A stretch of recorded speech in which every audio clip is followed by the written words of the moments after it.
అందరికీ నమస్కారం. ఆంధ్రప్రదేశ్లో కూటమి ప్రభుత్వం ఏర్పడి సంవత్సర కాలం పూర్తయింది.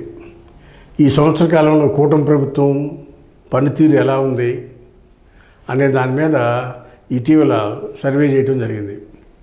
ఈ సర్వే అనేది ప్రామాణికం ఏంటంటే ఫోన్ ద్వారా చేశాం. ప్రతి జిల్లాలో ర్యాండమ్గా కొంతమంది జర్నలిస్టులని, కొంతమంది సోషల్ వర్కర్ని, కొంతమంది పార్టీ వర్కర్స్ని ఇలా రకరకాల ప్రజాభిప్రాయ సేకరణ చేసాం.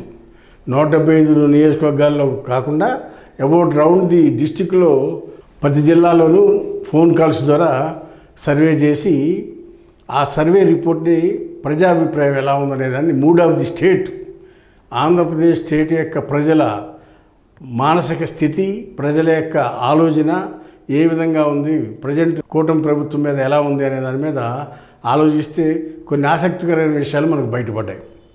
కొంతమంది ప్రజల్లో ఈ వెల్ఫేర్ దాంట్లో 4,000 రూపాయల పెన్షన్ ఇవ్వడం మీద చాలా సాటిస్ఫాక్షన్గా ఉన్నారు. అదేవిధంగా 3 గ్యాస్ బండ్ల దాని మీద చాలా సాటిస్ఫాక్షన్గా ఉన్నారు. అయితే ఇక్కడ కొంతమంది గ్యాస్ బండ్ల దాంట్లో టెక్నికల్ ప్రాబ్లమ్స్ ఉన్నాయి, వాటిని పరిష్కారం చేయట్లేదు అనేది కొంత చిన్న నిరుత్సాహం, వ్యతిరేక అభిప్రాయం కూడా ఉంది గ్యాస్ బండ్ల దాని మీద. ఇకపోతే 3 ఉచిత బస్సు ఇవ్వలేదు అనేది ఎక్కువగా ఉంది మహిళల్లో. పోతే మహిళల్లోనే అమ్మఒడి పథకం ఇంతవరకు ఇవ్వలేదు, ఇస్తా అన్నారు, ఇంతమట్టుకు ఇవ్వలేదు అనే దాని మీద తీవ్ర నిరసన ఉంది. ఎందుకంటే సంవత్సర కాలం అయిపోయింది, మరి ఫీజులు అవి కూడా అంతకుముందు జగన్మోహన్ రెడ్డి ఉన్నప్పుడు ఇచ్చేవారు, ఆ డబ్బులతో ఫీజులు కట్టుకునేవాళ్ళు, పిల్లలు చదివించుకునేవాళ్ళు అన్నారు. వీళ్ళు వచ్చినాక ప్రతి పిల్లాడి చదువుకి ఇస్తా అన్నారు, 2 ముగ్గురుంటే ముగ్గురుగా. దాని మీద అసలు ఒక్కరికి కూడా ఇవ్వకపోయినప్పుడు దాని మీద కొద్దిగా ఎక్కువ నిరసన ఉంది, వ్యతిరేకత ఉంది ప్రజల్లో. అంతకుముందు జగన్మోహన్ రెడ్డి ఉన్నప్పుడు 3 నెలలకు ఒకసారి ఏదో రకంగా ప్రభుత్వం నుంచి అమౌంట్ బటన్ నొక్కడం జరిగేది, దాంట్లో వచ్చేది. 18 సంవత్సరాలు దాటిన పిల్లలకి 1,500 రూపాయలు ఇస్తా అనే పథకం కూడా దాని గురించి ఊసే ఎత్తట్లా. ఎంతసేపు పోలవరము, అమరావతి మీద మాట్లాడుతూ ఉన్నారు. అది ఓకే, కొన్ని రకాల ప్రజలు వాటికి సాటిస్ఫై అవుతున్నారు. అమరావతి అభివృద్ధి పనుల మీద కొంత సాటిస్ఫాక్షన్ ఉంది, కొంత పోలవరం మీద కూడా కొంత వర్కులు జరుగుతాయి అనేది, డయాఫ్రామ్ వాల్ వర్క్ జరుగుతుంది అనే విషయం మీద కొంత సాటిస్ఫాక్షన్ ఉంది. అయితే కొంతమంది వ్యతిరేకించే అంశం ఏంటంటే గోదావరి బనకచెర్లని వ్యతిరేకిస్తున్నారు. ఇప్పుడు పోలవరం కంప్లీట్ కాలేదు, అమరావతి కంప్లీట్ కాలేదు, మళ్ళీ గోదావరి బనకచెర్ల ఎందుకు? అది 80,000 కోట్ల ప్రాజెక్టు మనం చేయగలమా? అసలుకే అప్పుల్లో ఉంది రాష్ట్రం, ప్లస్ ఉన్న పథకాలు సూపర్ 6కి ఇంతవరకు అమలు చేయట్లేదు, కొత్త ప్రాజెక్టు ఎందుకు తెర మీదకు తీసుకొస్తున్నారని కొన్ని వర్గాల ప్రజలు వ్యతిరేకిస్తున్నారు. ఈ బనకచెర్ల ప్రాజెక్టు గురించి ఇచ్చింది మ్యాండేట్ 5 ఏళ్లకి, మీరు ఎన్ని 2047 అంటారేంటి అని కొంతమంది కామెంట్ చేస్తూ ఉన్నారు. ఇట్లా రకరకాల ఒపీనియన్స్ ఉన్నాయి. ఈ ఒపీనియన్స్ అన్నింటిలో కూడా మనకు తేలింది ఏంటంటే వైఎస్ఆర్సీపీ బలం పుంజుకుందంటే అర్థమవుతుంది. ఎందుకు? జగన్ ఉన్నప్పుడు సంక్షేమం అన్న వచ్చింది, అభివృద్ధి రాకపోయింది, ఇప్పుడు ఆ సంక్షేమం కూడా రావట్లేదు అనేది ప్రజల వాదన. మరీ ముఖ్యంగా బలహీన వర్గాల ప్రజల్లో కొంత మార్పు కనపడుతుంది. ఎందుకు? జగన్ ఉన్నప్పుడు ఏదో ఒక రకంగా డబ్బులు వచ్చాయి, వాళ్ళు ఆ డబ్బులు రావట్లేదు అని. అదేవిధంగా మహిళల్లో కూడా మార్పు కనపడుతుంది. ఇకపోతే ఇటీవల 10th క్లాసు ఎగ్జామ్స్ నడపడంలో కూడా లోకేష్ ఫెయిల్ అయ్యాడనేది మనకు అర్థమవుతుంది. ఎందుకంటే ఎక్కువ శాతం మంది రీకరెక్షన్ అప్లై చేశారు. అలాంటి పరిస్థితి వచ్చింది. మరి 10th క్లాస్ ఎగ్జామే పర్ఫెక్ట్గా కండక్ట్ చేయలేకపోయాడు లోకేష్, రాష్ట్రం మొత్తాన్ని ఏం పరిపాలన చేస్తారని కొన్ని కామెంట్లు వచ్చినాయి. ఈ విధంగా చూసుకుంటే రకరకాల ఆరోపణలు, రకరకాల ఇది ఉన్నాయి. గ్రామాల్లో వచ్చేటప్పటికి కూటమి పెత్తనం ఎక్కువైపోయింది. ఈ కోఆపరేటివ్ బ్యాంకులు నామినేట్ విధానం కూడా కూటమికి చేటు తెచ్చేటట్టుగా ఉంది. చంద్రబాబు నాయుడు వచ్చే ఎలక్షన్స్ పెడతారని అందరూ ఎక్స్పెక్ట్ చేశారు. ఎలక్షన్స్ పెట్టకుండా ఈ నామినేట్ జగన్ ఏదైతే ఫాలో అయ్యాడో అదే వీళ్ళు కూడా ఫాలో అవుతున్నారు. దాని మీద కూడా ప్రజామోదం లేదు. ఇది నామినేటెడ్ ఇవ్వటం వల్ల ఎలక్షన్ అయితే ఓపెన్ ఫారం మీద ఎవరు గెలిచినా అది ఇబ్బంది ఉండదు. జగన్ చేసిన తప్పులే మళ్ళీ వీళ్ళు చేసుకుంటూ వెళ్తే జగన్కి వీళ్ళకి తేడా ఏంటి అనేది కూడా చర్చ వస్తుంది గ్రామాల్లో. ఇలాంటి పరిస్థితులు ఆంధ్ర రాష్ట్రం మొత్తం ఉన్నాయి. 175 నియోజకవర్గాల్లో. ఒకటి నియోజకవర్గాల బైఫర్కేషన్ జరిగినది కూడా ప్రజలకు అర్థమవుతూ ఉంది. ఎందుకంటే అది కూడా ఆ విషయం కూడా మనం టచ్ చేసి చూసాం. అక్కడక్కడ ఇది జరగదండి, మోడీ గారు జనాభా లెక్కలు అన్నారు, అది అయ్యేటప్పటికి 27 అయిపోతుంది, 28 వచ్చేటప్పటికి ఎలక్షన్స్కి ప్రిపేర్ అవుతూ ఉంటారు, ఇది జరిగే పని కాదు, నియోజకవర్గాల బైఫర్కేషన్ జరగదు, మహిళా రిజర్వేషన్ కూడా రాదు అనేది నిక్కచ్చిగా చెబుతూ ఉన్నారు ప్రజలు. ఎందుకు కారణాలు ఏంటంటే ఈ జనాభా లెక్కలో కౌంటింగ్ చేయటం. మోడీ కనుక ఈ బైఫర్కేషన్ యాక్ట్లో ఉంది కాబట్టి మనకు ఇవ్వాలి అనుకుంటే ఎప్పుడే ఇచ్చేవాడు.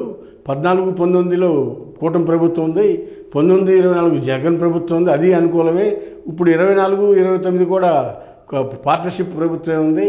ఇప్పుడు కూడా 3వ టర్మ్ ఇది. ఇప్పుడు ఎందుకు జనరల్గా వచ్చినప్పుడు అందరితో పాటు వస్తుంది, కాన్స్టిట్యూన్సీ రీఆర్గనైజేషన్ అప్పుడే చేయొచ్చు, ఇప్పుడు ఎందుకు తొందర అనేది కేంద్రంలో ఉన్న పెద్దల ఆలోచనగా మనకు అర్థమవుతుంది. ఈ పరిస్థితులన్నీ లెక్కలు కట్టి చూస్తే కనుక యాదావత పోతే సుమారు 75 నియోజకవర్గాల్లో వైసీపీ పరిస్థితి ఇంప్రూవ్ అయింది. ఈ మధ్యన కేకే గారు చెప్పినట్టు 19 నియోజకవర్గాల్లో కూటమి ఎమ్మెల్యేలు ఓడిపోతారని ఆయన డైరెక్ట్గానే చెప్తున్నాడు. అది కాకుండా ఇటీవల చంద్రబాబు నాయుడు గారు కూడా సంవత్సర కాలం అవుతుంది కాబట్టి సర్వే చేయించుకుంటే 51 మంది ఎమ్మెల్యేలు ఓడిపోయే స్థితిలో ఉన్నారనేది ఆయన రిపోర్ట్ కూడా ఉంది. ఆయన పదే పదే చెప్తున్నాడు ఎమ్మెల్యేని, మీ పద్ధతి మార్చుకోండి, ఇసుకలో ఏలు పెట్టద్దు, మట్టిలో ఏలు పెట్టద్దు, నియోజకవర్గాల్లో దందాలు చేయొద్దు అని ఆయన పదే పదే చెప్తున్నాడు. అయినా కానీ ఎవరి ఇది మారలా. ఎమ్మెల్యేలు మంత్రులు అందరూ కూడా అవినీతిని పెచ్చుపినిపోయి, జగన్మోహన్ రెడ్డి ప్రభుత్వంలో ఇంత విచ్చలవిడిగా అవినీతి లేదు అనేది ప్రజల వాక్కు. ఎందుకంటే ఇవాళ చూసుకుంటే నియోజకవర్గాల్లో ఎమ్మెల్యేలు కానీ ఎమ్మెల్యే తాలూకు మనుషులు కానీ కాంట్రాక్ట్లు వాళ్ళే చేస్తున్నారు, రియల్ ఎస్టేట్ వాళ్ళే చేస్తున్నారు, లిక్కర్ వాళ్ళే నడుపుతున్నారు, ఇసుక దందాలు వాళ్ళ పాత్రలే.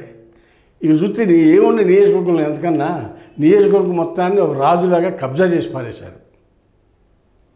ఒకప్పుడు నియోజకవర్గంలో టెండర్లు తీసుకుని టెండర్ల ద్వారా కాంట్రాక్ట్లు తీసుకున్నారు. ఆ పద్ధతే పోయింది ఇవాళ. అన్ని నామినేషన్లు లేదా ఎన్ఆర్జీసీ పనులు, పంచాయతీ తీర్మానాలు, ఈ విధంగా ఉండటం వలన ఎన్ఆర్జీసీ బిల్లులు 7 నెలల నుంచి డబ్బులు ఇవ్వాల. జనవరిలో ముచ్చటగా మురిపిచ్చారు, కొన్ని బిల్లు ఇచ్చి అక్కడి నుంచి బిల్లులే ఇవ్వలేదు. ఈ రకంగా కూటమి ప్రభుత్వం 1 year అయితే సక్సెస్ రేట్ ఉంటుందేమోనని మేము అనుకున్నాం. ఎందుకంటే జగన్మోహన్ రెడ్డి మీద కోపంతో వ్యతిరేకంగా ఓటేశారు కదా, అదే పరిస్థితి ఇంకా కంటిన్యూ అవుతుందేమోనని అనుకుంటే ఆ పరిస్థితి కనపడలా. మార్పు కనపడుతుంది ప్రజల్లో. జగన్మోహన్ రెడ్డి డెవలప్ చేయకపోయినా పర్వాలా, ఆయన మెడికల్ కాలేజీలు కట్టించాడు జగన్మోహన్ రెడ్డి టైంలో, ఈ పథకాలన్నీ ఇచ్చాడు, ఆరోగ్యశ్రీని మెరుగుపరిచాడు. ఇలా కొన్ని మార్కులు ఉండాలి జగన్మోహన్ రెడ్డికి. వీటిలో సంక్షేమంలో కూడా జగన్మోహన్ రెడ్డి అనుకూలంగానే ఉన్నారు. కూటమి ప్రభుత్వం వచ్చేటప్పటికి సంక్షేమం అనేది వెనకబడింది, సంక్షేమం లేదు అనేది ఎక్కువగా రిమార్క్ కనపడుతూ ఉంది. దాంతో ప్రజల్లో అసంతృప్తి ఉంది. మా సర్వే ప్రకారం ఇవాళ కనుక మెరుగైన నియోజకవర్గాల పరిస్థితి 70 పైన నియోజకవర్గాల్లో వైసీపీకి అనుకూలంగా ఉంది. ఆల్రెడీ 11 మంది ఉన్నారు. ఆ 11 మందిలో 2 ఎమ్మెల్యేలు వాళ్ళు కూడా ఎదురెత్తున్నారు, 11లో కూడా 2 ఎదురెత్తున్నారు. ఇకపోతే మాకున్న సమాచారం ప్రకారం అయితే ఇక్కడ శ్రీకాకుళం జిల్లాలో కూటమి ఎమ్మెల్యేలు అవుట్ ఆఫ్ 10కి కూటమి ఎమ్మెల్యే 4 ఎదురుగాల్లో ఉన్నారు.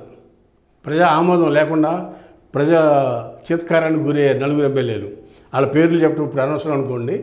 అదేవిధంగా విజయనగరం వచ్చినప్పుడు కూడా విజయనగరంలో 9 కూటమి వాళ్ళు గెలిచినా అందులో 4 వ్యతిరేకంగా ఉన్నారు. ఇకపోతే విశాఖపట్నంలో 15 నియోజకవర్గాలు ఉన్నాయి. పూర్వ విశాఖపట్నం జిల్లాలో నేను చెప్పేదంతా కూడా ఈ 15లో ఆల్రెడీ 2 వైసీపీ వాళ్ళు ఉన్న, మిగిలిన 13లో 4 ఎమ్మెల్యేలు వ్యతిరేకతగా ఉన్నారు. తూర్పుగోదావరి జిల్లాలో 5 ఎమ్మెల్యేలు కూటమి ఎమ్మెల్యేలు ప్రజా ఆమోదం పొందడంలో విఫలమయ్యారు. అదేవిధంగా పశ్చిమ గోదావరి జిల్లాలో కూడా కూటమి ఎమ్మెల్యేలు ప్రజా ఆమోదం పొందడంలో విఫలమయ్యారు. ఇకపోతే కృష్ణా జిల్లాలో 5, గుంటూరు జిల్లాలో 6, అదేవిధంగా ప్రకాశం జిల్లాలో ఆల్రెడీ 2 వైసీపీ ఎమ్మెల్యేలు ఉన్నారు. అక్కడ మిగిలిన 12 నియోజకవర్గాలు 2 పోతే 10లో 4 వ్యతిరేకతతో ఉన్నారు. మరీ ఆశ్చర్యంగా అక్కడ ప్రకాశం జిల్లాలో.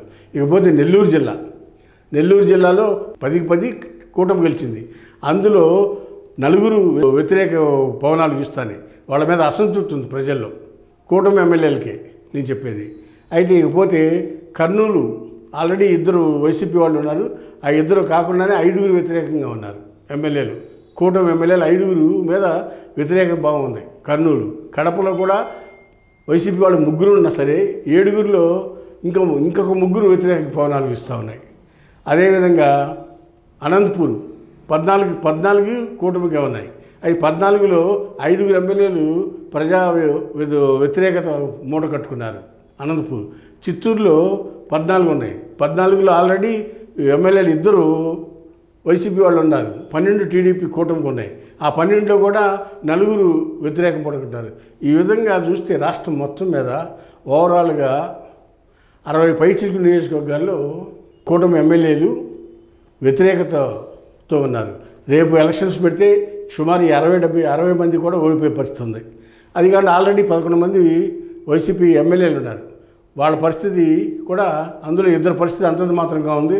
మిగిలిన 9 మంది కూడా బెటర్గానే ఉన్నారు. అధికారం లేదు కాబట్టి వాళ్ళు ఏం చేస్తారని వాళ్ళ పట్ల చిన్న సానుభూతి ఉంది. ఈ విధంగా చూసుకుంటే సుమారు 70 నియోజకవర్గాల్లో కూటమి గ్రాఫ్ డౌన్ అయిందనేది ఈ సందర్భంగా తెలియపరుస్తూ ఉన్నాం. మరి దీనికి తగిన చర్యలు తీసుకుంటారా, లేకపోతే మనం ప్రజా వ్యతిరేకత ఇంకా ఎక్కువ మూట కట్టుకుంటారనేది రాబోయే రోజుల్లో చూడాల్సిన పరిస్థితి వస్తుంది. హాయ్ ఫ్రెండ్స్, మా ఫ్యూచర్ టుడే ఛానల్ చూస్తున్నందుకు చాలా థ్యాంక్స్. మరిన్ని లేటెస్ట్ వీడియోస్ కోసం వెంటనే సబ్స్క్రైబ్ చేయండి. అలాగే ఈ బెల్ని కూడా రింగ్ చేసేయండి. మా లేటెస్ట్ వీడియోస్ నోటిఫికేషన్స్ అన్నీ మీ మొబైల్లో వస్తాయి.